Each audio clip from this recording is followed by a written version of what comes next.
Today, I'm going to cover the top 10 best decks in Pokemon Pocket right now, so that you can be prepared for ranked when it comes in just a few days. However, I wouldn't invest a ton of pack hourglasses, pack points, or money on any of these deck lists or cards, because 1 week after Shining Revelry, the new set settles in, the meta is going to change drastically. So right now, just use the cards that you have, as this is specifically meant to climb for the first few days of ranked. The first deck is going to be Palkia 18 Trainers with a 53.82 win rate, which is the highest in the current meta.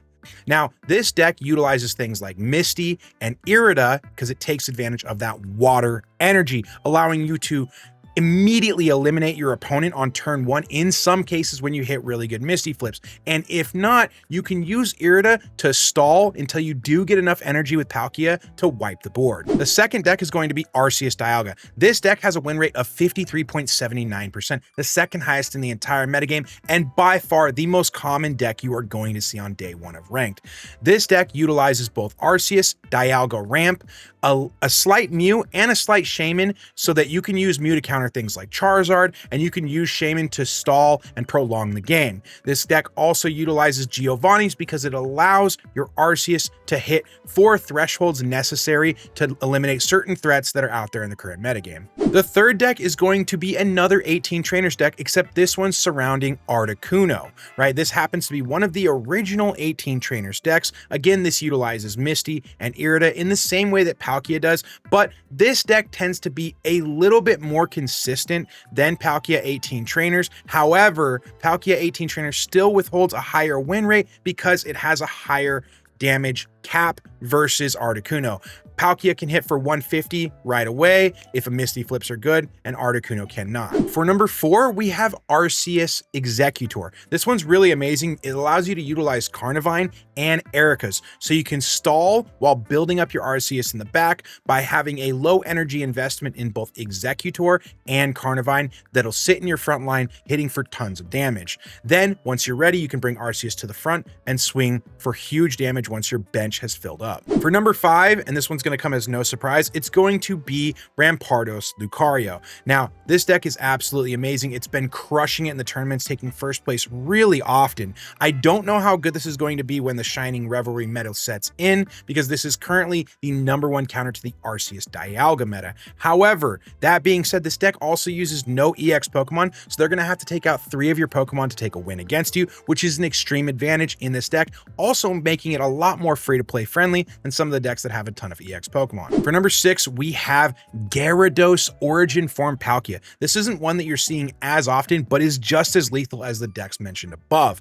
This one allows you to utilize Manaphy in the front while having Magikarp/Gyarados and Origin Form Palkia in the back to ramp blue energy onto, and then move those to the front and swing for huge damage. Another water deck on the list, which is currently a trend in this current meta, is going to be Starmie Palkia. Starmie's super fast hitting, and again, you get to take advantage of Misty, Irida. Nothing too crazy here. Ultimately, it's just another variation of water decks, including Misty, so do with that what you will. For number 8, we do have another fighting deck, and this one's pretty cool. This one's going to utilize the Gallade lineup with also Hitmonlee and Marshadow.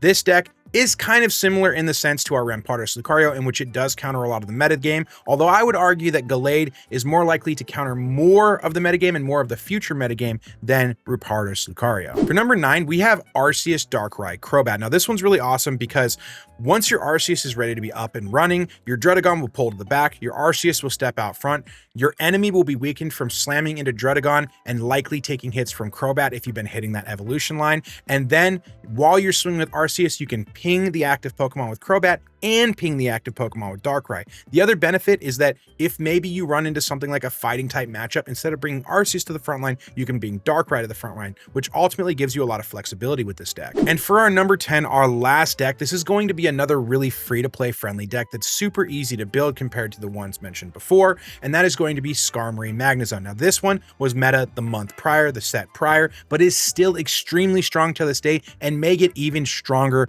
with the new set releasing. This one ultimately is more of an aggro deck where you have Skarmory in the front line, equipped with a Pokemon tool, hitting for a solid 50 while you're building up energy on your Magneton in the back, and then when it's ready, you transform that into Magnezone, move that to the front, and swing for huge damage. Anyways, as always, I hope you guys like this type of content. If you want to see more stuff like this, make sure to like and subscribe, and I'll see you guys in the next one. Peace.